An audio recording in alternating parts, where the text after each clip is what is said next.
Let us look into exercise 1.2. Here the first one. State whether the following statements are true or false. Justify your answer. The first one, every irrational number is a real number, for which let us go through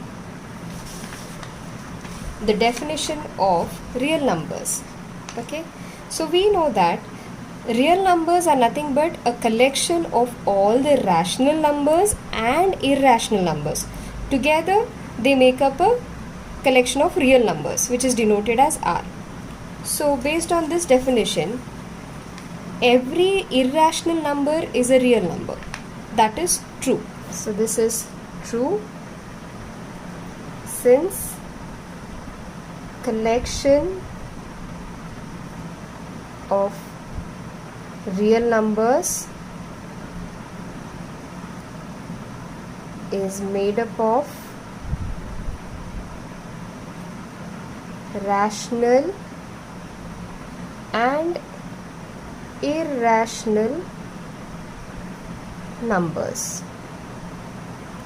So let us look at the second one. Every point on the number line is of the form root m, where m is a natural number.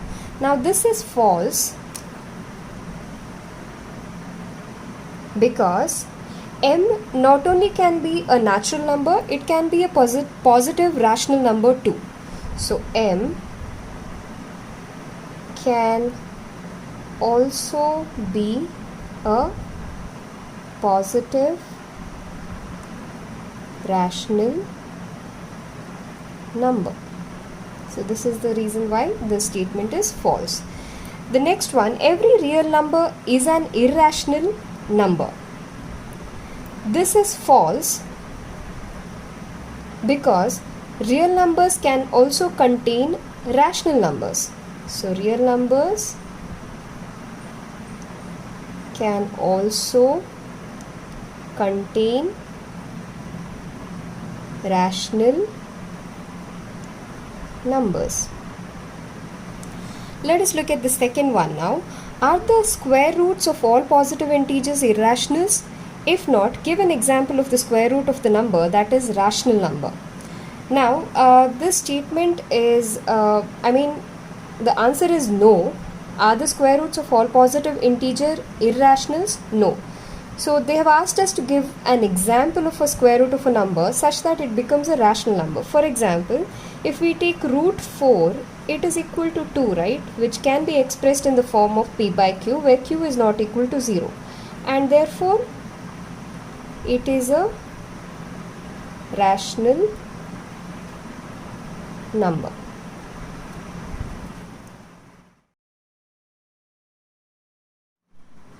Let us look at the third one.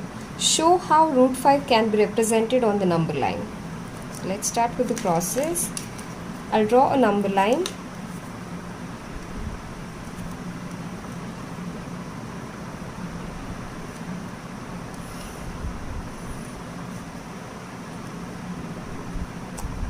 I'll plot the 0 here. I'll be taking 1 unit is equal to 3 square grids here.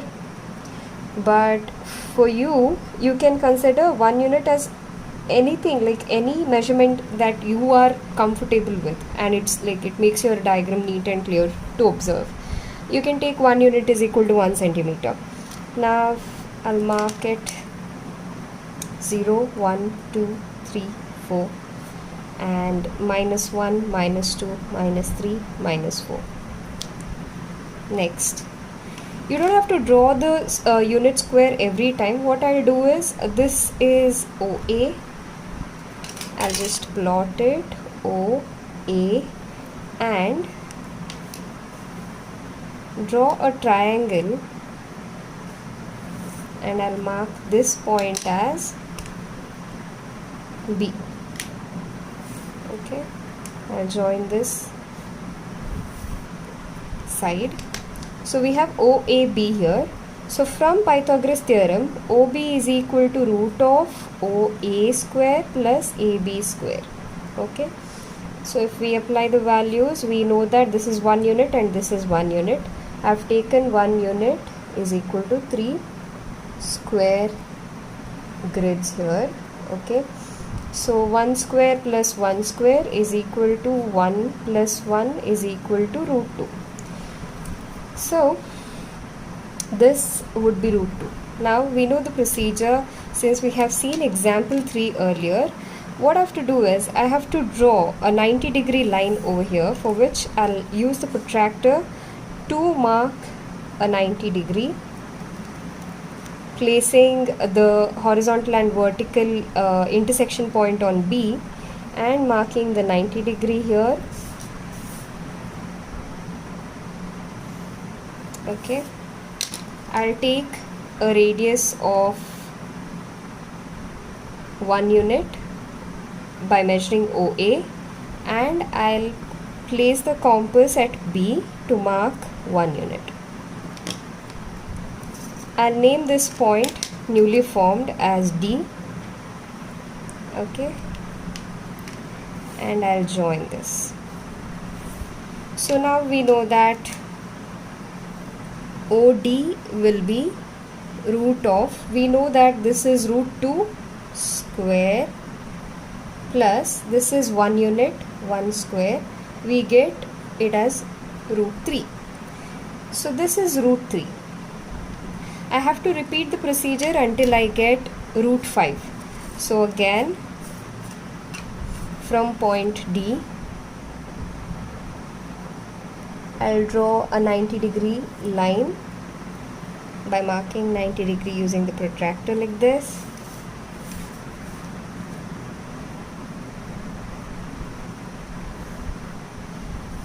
I have radius OA already measured here. I'll mark it here, and this newly formed point, I'll name it as E. So I have a new triangle here, that is ODE, and from ODE if I measure, what is OE is equal to root of, what is the side here, root 3 square for the Pythagoras theorem, and here it is 1 square, is equal to, it becomes root of 4. So this is root of 4. I'll have to repeat it one more time to get root 5. So mark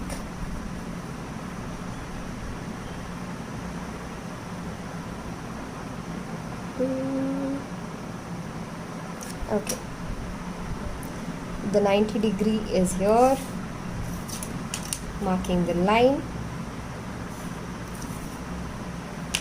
measuring 1 unit and marking it on this side to form a new point, and this point I'll name it as F, and I'll join this side for the triangle, newly formed triangle.